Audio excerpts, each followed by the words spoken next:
आपल्या 9वीचा पहिला धडा शिकणार आहोत तो म्हणजे लॉज ऑफ अ मोशन म्हणजे गतिविषयक नियम। आता या धड्यामध्ये आपण फक्त आणि फक्त मोशन रिलेटेड ज्या कन्सेप्ट्स आहेत त्या कन्सेप्ट बघणार आहोत। आता आपल्या धड्याचं नाव आहे लॉज ऑफ मोशन। म्हणजे सुरुवातीला आपण बघूयात की what is mean by motion. Motion म्हणजे काय किंवा गती म्हणजे काय। याच्या संदर्भामध्ये आपल्या पुस्तकात काही प्रश्न विचारलेले आहेत, ते प्रश्न बघा। In which of the following example can you sense motion. म्हणजे खाली दिलेले जे एक्झाम्पल आहे त्या एक्झाम्पल मध्ये तुम्हाला मोशन कशामध्ये दिसते। First, the flight of a bird. Second, a stationary train. Third, leaves flying through air. Fourth, a stone lying on a hill.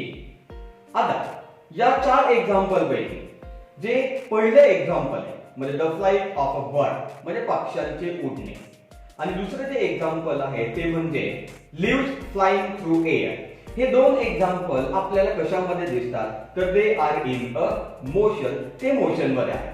परंतु द स्टेशनरी ट्रेन आणि स्टोन लाईंग ऑन हिल म्हणजे stationery train म्हणजे काय तर स्थिर असलेली railway आणि डोंगरावरती असणारे दगड, हे एक्झाम्पल आपल्याला कशामध्ये दिसतात तर they are in a rest, ते रेस्ट मध्ये आहे। पुढचा प्रश्न बघा। You are travelling in a bus, is the person sitting next to you in motion. म्हणजे समजा की तुम्ही बस मध्ये आहात आणि तुमच्या समोर असणारा एखादा पॅसेंजर आहे, तो पॅसेंजर हा मोशन मध्ये आहे का नाही। तर याचं उत्तर आपण काय सांगतो की आपल्या समोर असलेला जो पॅसेंजर आहे तो पॅसेंजर हा मोशन मध्ये नाही। परंतु या ठिकाणी अजून एक कन्सेप्ट आपल्याला सांगितलेली आहे आणि ती म्हणजे काय तर motion is a relative concept. Motion he relative concept आहे। रिलेटिव्ह कन्सेप्ट आहे म्हणजे काय की त्या बस मध्ये असणारा तुमच्या समोरचा जो पॅसेंजर आहे तो पॅसेंजर हा तुम्हाला मोशन मध्ये वाटत नाही, परंतु त्याच बसला जर समजा मी ऑब्झर्व केलं, मी बाहेरून ऑब्झर्व केलं, तर मी काय सांगू शकतो तर ती बस ही मोशन मध्ये आहे। त्याच बरोबर त्या बसच्या आतमध्ये असणारे तुम्ही आणि तुमच्या समोर असणारा जो पॅसेंजर आहे तो पॅसेंजर पण कशामध्ये आहे तर it is also in a motion. म्हणजे या ठिकाणी तुम्ही मोशन मध्ये आहात आणि तुमच्या समोरचा पॅसेंजर हा पण मोशन मध्ये आहे, हे सांगण्यासाठी एखाद्या ऑब्झर्वरची गरज लागते। आणि ज्यावेळेस एखाद्या ऑब्झर्वरची गरज लागते त्यावेळेस आपण म्हणतो it is a relative concept. पुढचा प्रश्न बघा। What do you take into consideration to decide if an object is moving or not? म्हणजे तुम्ही एखादा ऑब्जेक्ट हा मोशन मध्ये आहे का नाही हे सांगण्यासाठी कोणते फॅक्टर किंवा कोणत्या गोष्टी ग्राह्य धरतात। आता हे समजण्यासाठी आपल्या स्क्रीन समोर हा हेलिकॉप्टर दिसत असेल। आता हा उडतो आहे परंतु एकाच ठिकाणी आहे, तो त्याची जागा बदलत नाही। परंतु याच ठिकाणी जर आपण या हेलिकॉप्टरचा विचार केला तर तो काय करतोय तर एका पॉइंट पासून दुसऱ्या पॉइंट पर्यंत जातो, म्हणजे तो त्याच्या सराउंडिंग मध्ये जागा बदलतोय आणि तो त्याची जागा बदलतो। It can change its position, that is why we said this is in a motion. तो मोशन मध्ये आहे, तो गतीमध्ये आहे आणि तीच डेफिनेशन आपल्या पुस्तकात पण सांगितलेली आहे। If the position of an object is changing with respect to its surrounding, then it is said to be in motion। म्हणजे जर समजा एखादा ऑब्जेक्ट हा त्याच्या सराउंडिंग मध्ये जागा बदलत असेल, म्हणजे या हेलिकॉप्टर प्रमाणे तो एका पॉइंट पासून दुसऱ्या पॉइंट पर्यंत जात असेल, जागा बदलत असेल, तर आपण काय सांगतो it is in a motion, तो मोशन मध्ये आहे। आणि जर समजा तो जागा बदलत नसेल तर आपण काय म्हणतो की दे आर इन अ रेस्ट, तो रेस्ट मध्ये आहे किंवा तो स्थिर आहे। म्हणजे आपल्याला वरती जे 4 एक्झाम्पल सांगितले होते तेच एक्झाम्पल बघा। म्हणजे पक्षी उडतायत याचा अर्थ झाला काय की ते एका पॉइंट पासून दुसऱ्या पॉइंट पर्यंत जातात, म्हणजे आपण सांगितलं की तो मोशन मध्ये आहे। झाडांची पानं हे हवेमार्फत एका पॉइंट पासून दुसऱ्या पॉइंट पर्यंत गेले. They are also in motion. तो पण मोशन मध्ये झाला. परंतु एखादी ट्रेन आहे आणि ती ट्रेन ही रेस्ट मध्ये आहे, स्थिर आहे, ती जागा बदलतच नाहीये. आणि त्यावेळेस आपण म्हणतो की तो मोशन मध्ये नाही, तो रेस्ट मध्ये आहे किंवा तो स्टेशनरी आहे. आणि त्याचबरोबर डोंगरांवरती असणारे दगड हे पण कशामध्ये झाले? रेस्ट मध्ये झाले, कारण ते त्यांची जागा बदलत नाही.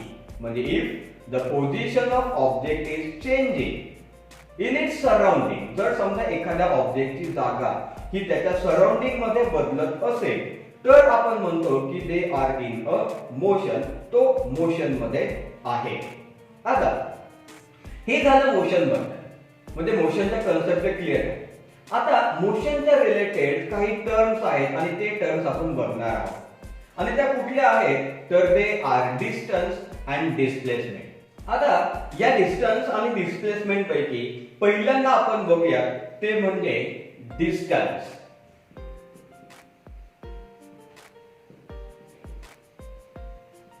पहिल्यांदा आपण बघूया ते म्हणजे डिस्टन्स. आता याच्या संदर्भामध्ये आपल्या पुस्तकामध्ये एक ऍक्टिव्हिटी सांगितलेली. ऍक्टिव्हिटी कोणती आहे? Sheetal first went to her friend Sangeeta's house on her way to school. Prashant went straight from home to school. Both are walking with the same speed. Who will take less time to reach the school and why?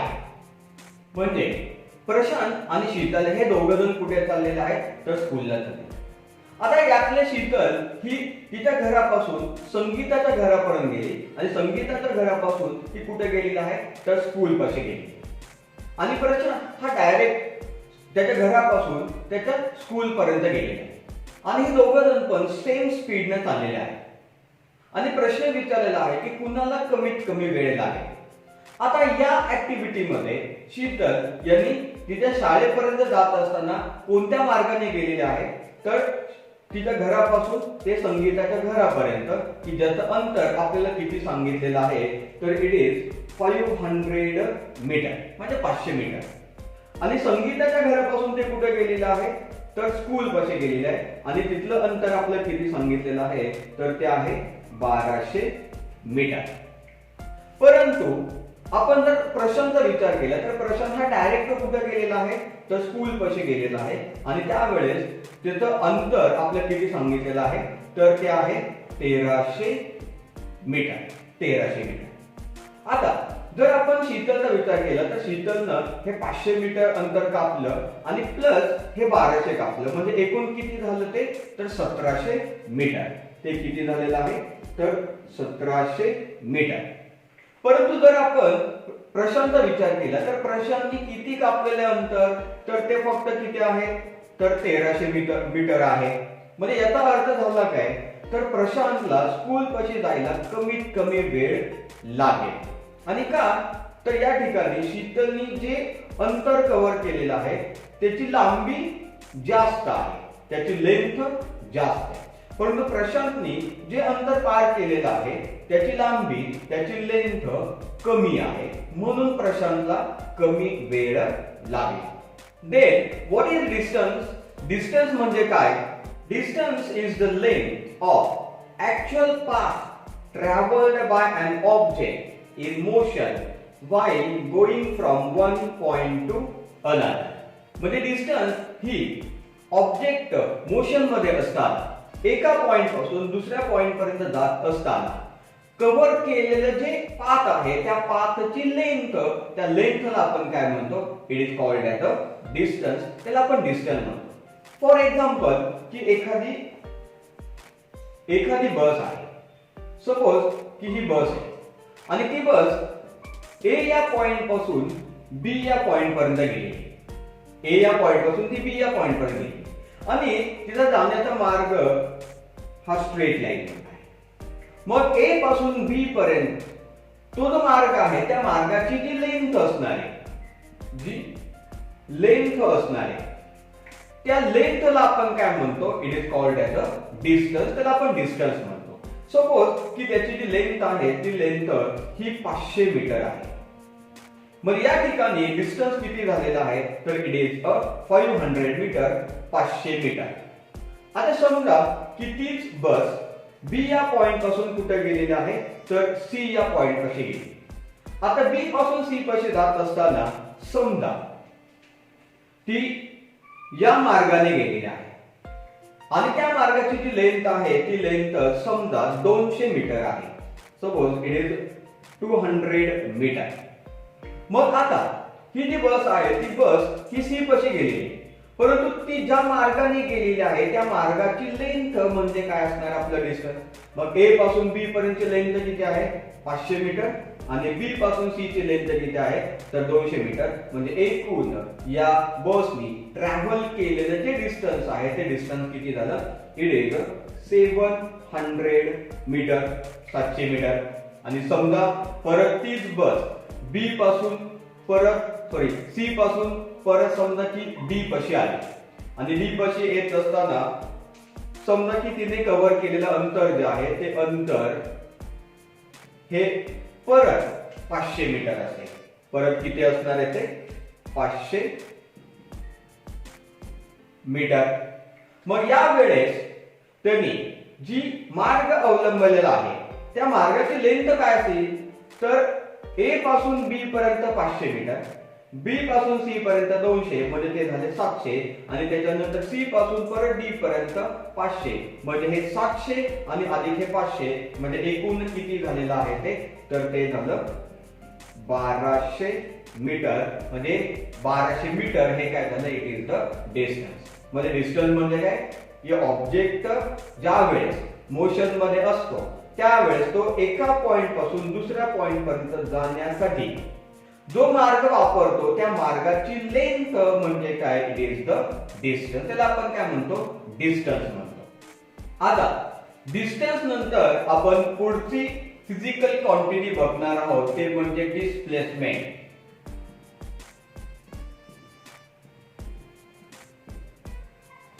ते म्हणजे displacement. What is displacement? Displacement म्हणजे काय? Displacement याचा मराठीमध्ये अर्थ होतो विस्थापन, पण ऍक्च्युअली त्याची डेफिनेशन काय येते? Displacement is the minimum distance between the starting and finishing point. म्हणजे displacement is the minimum distance, कमीत कमी अंतर. कुणामधलं कमीत कमी अंतर तर त्याचा स्टार्टिंग पॉइंट आणि त्याचा फिनिशिंग पॉइंट. स्टार्टिंग पॉइंट आणि फिनिशिंग पॉइंट, सुरुवातीचा पॉइंट आणि शेवटचा पॉइंट यांच्यामधलं कमीत कमी अंतर म्हणजे काय असणार आहे इट इज द डिस्प्लेसमेंट. ते डिस्प्लेसमेंट असतं. फॉर एक्झाम्पल की आपली बस ही बस पॉइंट ए पासून पॉइंट बी पाशी गेली. आता पॉइंट ए हा त्याचा काय आहे स्टार्टिंग आणि पॉइंट बी हे काय आहे इट इज इट्स फायनल. मग ए आणि बी यांच्यामधलं कमीत कमी अंतर जे असणार आहे त्याला म्हणतो आपण it is called as a displacement. त्याला आपण डिस्प्लेसमेंट म्हणतो.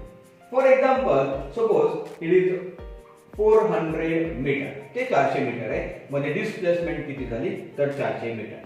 समजा की त्याच्यानंतर बस ही बी या पॉइंट पासून सी या पॉइंट पाशी गेली. आता ती फायनली कुठे आहे तर पॉइंट सी पाशी आहे. मग ए आणि सी हे काय झालं, ए हा त्याचा स्टार्टिंग पॉइंट झाला आणि सी हा काय झाला त्याचा फायनल पॉइंट झाला. मग ए आणि सी यांच्यामधलं जे अंतर असणार आहे त्या अंतराला आपण काय म्हणणार आहे it is the displacement. Suppose की बी आणि सी मधलं अंतर समजा 200 मीटर आहे. म्हणजे ए आणि सी यांच्यामध्ये कमीत कमी अंतर किती झालं इट इज 600 मीटर. म्हणजे 600 मीटर हे काय झालं तर डिस्प्लेसमेंट झाली. आता डिस्टन्स आणि डिस्प्लेसमेंट मध्ये एक गोष्ट लक्षात ठेवली पाहिजे ते म्हणजे काय की ज्या वेळेस एखादा ऑब्जेक्ट हा स्ट्रेट लाईन मध्ये ट्रॅव्हल करत असतो म्हणजे सरळ मार्गाने जातो त्या वेळेस डिस्टन्स आणि डिस्प्लेसमेंट या दोघांच्याही किमती सारख्याच असतात, सारख्याच येतात. परंतु ज्या वेळेस तो त्याची डायरेक्शन बदलतो, ज्या वेळेस तो त्याची दिशा बदलतो, डायरेक्शन बदलली की डिस्टन्स आणि डिस्प्लेसमेंट या दोन्हीही क्वांटिटी काय होतात, बदलतात. समजा की तो ए पासून बी पाशी गेला, मग यावेळेस डिस्टन्स किती आलं, तर ते झालं 400 मीटर. डिस्प्लेसमेंट किती असणार आहे, ते पण 400 मीटर. त्याच्यानंतर तो ए पासून सी पाशी गेला आहे, डिस्टन्स किती, 600 मीटर आणि डिस्प्लेसमेंट पण किती असणार आहे, 600 मीटर. परंतु समजा की तो आता सी पासून बी पाशी रिटर्न आला, सी पासून बी पाशी रिटर्न आला, याचा अर्थ त्याची डायरेक्शन काय झाली, बदलली. डायरेक्शन बदलली की डिस्टन्स आणि डिस्प्लेसमेंट या पण गोष्टी बदलणार. आता डिस्टन्स बघा, ए पासून सी पर्यंत गेला म्हणजे त्याने 600 मीटर कव्हर, म्हणजे त्याने 600 मीटर कव्हर. परंतु तो परत सी पासून कुठे आलेला आहे, तर बी पाशी आलेला आहे आणि सी पासून बी पर्यंत जात असताना परत त्यांनी 200 मीटर कव्हर केलेले आहे. म्हणजे या त्या ठिकाणी डिस्टन्स किती आलं, इट इज 800 मीटर. परंतु आता या ठिकाणी बघा की त्यांनी सुरुवात कुठे केली, ए पासून, कुठे गेला, सी पाशी. परंतु फायनली तो कुठे आहे, तर बी पाशी आहे. मग मला सांगा की ए पासून बी पर्यंत जे अंतर आहे ते अंतर किती झालं, म्हणजे कमीत कमी अंतर किती झालं, तर ते झालं 400. म्हणजे डिस्प्लेसमेंट किती आले, आता त्या ठिकाणी इट इज 400 मीटर. आणि जर समजा तो परत कुठे आला, तर ए पाशी आला, म्हणजे तो ए पासून बी, बी पासून सी, सी पासून बी आणि बी पासून ए पाशी आला. म्हणजे त्यांनी जिथून सुरुवात केली होती तो त्याच पॉइंट पाशी आला. मग अशा वेळेस आपलं जे डिस्टन्स आहे ते डिस्टन्स किती येणार, तर सी पर्यंत जाताना 600 मीटर आणि सी पासून परत ए पाशी येताना परत 600, म्हणजे 600 आणि 600 चे किती झालं, तर 1200 मीटर, ते झालं 1200 मीटर. परंतु आता बघा, त्याचा स्टार्टिंग पॉइंट एच आहे आणि फायनल पॉइंट पण त्याचा एच आहे. म्हणजे तो त्याने सुरुवात केली ए पाशी आणि फिरून कुठे आला, परत ए पाशी झाला. म्हणजे ज्या वेळेस त्याचा स्टार्टिंग पॉइंट आणि त्याचा इनिशियल पॉइंट हे दोन्ही पॉइंट सारखे असतील, तर त्या वेळेस डिस्प्लेसमेंट किती येते, इट इज 0. म्हणजे डिस्प्लेसमेंट किती आले, इट इज 0 मीटर. म्हणजे जर समजा ऑब्जेक्ट ज्या ठिकाणाहून सुरुवात केलेली आहे त्याच ठिकाणी तो परत आला, तर त्या ठिकाणी डिस्प्लेसमेंट किती येते, इट बिकम 0. म्हणजे याचा अर्थ झाला काय की डिस्टन्स जे आहे ते distance it never be 0. Distance कधीच 0 नसते. परंतु डिस्प्लेसमेंट मे बी 0, डिस्प्लेसमेंट 0 असू शकतं. अजून एक शेवटचं एक्झाम्पल घेऊया. समजा की आपले न्यूटन बाबा, आता यांनी काय केलं की पॉइंट ए पासून वॉकिंग करायला चालत सुरुवात केली. ते गेले बी या पॉइंट पाशी, बी पासून परत ते गेले समजा सी या पॉइंट पाशी आणि सी या पॉइंट पासून ते गेले कुठे, तर डी या पॉइंट पाशी. आणि आता आपल्याला बघायचं आहे की डिस्टन्स आणि डिस्प्लेसमेंट काय करतं. समजा की ए पासून बी पर्यंत जे अंतर आहे ते अंतर 7 किलोमीटर आहे आणि बी पासून सी तर समजा की 2 किलोमीटर आहे आणि परत सी पासून डी परत ते समजा 5 किलोमीटर आहे आणि नंतर डी पासून ए पर्यंत परत समजा की 2 किलोमीटर आहे. आता ते गेले कुठे, ए पासून बी पाशी गेले. तर आपले न्यूटन बाबा आता आलेले आहेत बी या पॉइंट पाशी. मग आता ते सरळ मार्गाने गेले, मग त्यावेळेस डिस्टन्स किती आलेला आहे, इट इज 5 किलोमीटर. म्हणजे 5 किलोमीटर डिस्टन्स. डिस्प्लेसमेंट किती असणार आहे, इट इज ऑल्सो 5 किलोमीटर. ही पण 5 किलोमीटर झाली. मग या ठिकाणी डिस्टन्स आणि डिस्प्लेसमेंट दोन्ही पण किती आहेत, तर 5 किलोमीटर, 5 किलोमीटर आहे. आता ते ए पासून बी आणि बी पासून सी पाशी गेलेले, म्हणजे आता या सी या पॉइंट पाशी ते आलेले आहे. आता सी या पॉइंट पाशी गेल्यानंतर डिस्टन्स किती येणार, तर हे ए पासून बी चं 5 किलोमीटर आणि बी पासून सी चं 2 किलोमीटर, म्हणजे एकूण लेंथ किती झालेली आहे तर ती 7 किलोमीटर. म्हणजे त्या ठिकाणी डिस्टन्स किती आलेला आहे तर 7 किलोमीटर. 7 किलोमीटर हे काय झालेलं आहे तर डिस्टन्स. आता बघूया ते म्हणजे डिस्प्लेसमेंट. आता ए पासून बी आणि बी पासून सी, म्हणजे ए हा त्यांचा स्टार्टिंग पॉइंट आहे आणि सी हा त्यांचा फायनल पॉइंट आहे. ए आणि सी यांच्यामधलं कमीत कमी अंतर जर आपल्याला मोजायचं असेल तर आपण काय करणार तर डायरेक्ट ए पासून सी पर्यंतची लेंथ मोजणार. म्हणजे ते झालं काय आता कमीत कमी अंतर. आणि समजा की ते 6 किलोमीटर असेल, सपोज इट इज 6 किलोमीटर. मग त्या ठिकाणी डिस्टन्स आणि डिस्प्लेसमेंट या दोन्ही गोष्टी काय झालेल्या बदलल्या. कारण बी या पॉइंट पाशी गेल्यानंतर डायरेक्शन बदलली त्यांनी आणि डायरेक्शन बदलली की डिस्टन्स आणि डिस्प्लेसमेंट वेगळे येतात. मग ए आणि सी यांच्यामधलं कमीत कमी अंतर किती आहे तर ते आहे 6 किलोमीटर. म्हणजे डिस्प्लेसमेंट किती झाली इट इज 6 किलोमीटर.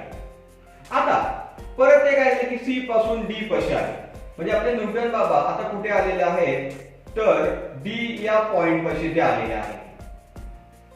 आता ए पासून बी 5 किलोमीटर, बी पासून सी 2 म्हणजे 7 किलोमीटर आणि मग परत सी पासून डी परत हे 5 किलोमीटर, म्हणजे हे 7 आणि हे 5 म्हणजे किती झालं 12 किलोमीटर. हे काय झालं त्यांचं it is the distance. Distance किती झालं 12 किलोमीटर. आता सुरुवातीला ते कुठे आहेत ए पाशी, फिरून ते कुठे गेले डी या पॉइंट पाशी. मग ए आणि डी यांच्यामधलं कमीत कमी अंतर किती आहे तर ते किती आहे इट इज 2 किलोमीटर म्हणजे 2 किलोमीटर. म्हणजे या ठिकाणी डिस्प्लेसमेंट किती झाली इट इज 2 किलोमीटर 2 किलोमीटर. म्हणजे जशी जशी डायरेक्शन बदलत गेली डिस्टन्स आणि डिस्प्लेसमेंट यांच्या किमतीही काय झाल्या बदलल्या. आणि समजा की परत ते फिरून ए पाशी आले. मग ए पाशी आल्यानंतर एकूण ते ज्या मार्गाने गेलेले आहे त्या मार्गाची लेंथ किती येणार तर हे 5 आणि 2 7 आणि हे परत 5 म्हणजे किती झाले 12 आणि 12 आणि हे 2 14 म्हणजे डिस्टन्स किती झालं तर 14 किलोमीटर. आता डिस्प्लेसमेंट सुरुवातीला ते कुठे होते ए या पॉइंट, फायनली ते कुठे आले ए या पॉइंट. म्हणजे त्यांचा स्टार्टिंग पॉइंट आणि फायनल पॉइंट कसे आहेत सेम आहे. म्हणजे त्या वेळेस आपलं डिस्प्लेसमेंट काय ना इट इज 0 किलोमीटर. म्हणजे distance never be 0 but displacement may be 0. या व्हिडिओमध्ये आपण एवढंच बघूयात. भेटूयात आपण आपल्या पुढच्या व्हिडिओमध्ये. तोपर्यंत शुभ दिवस.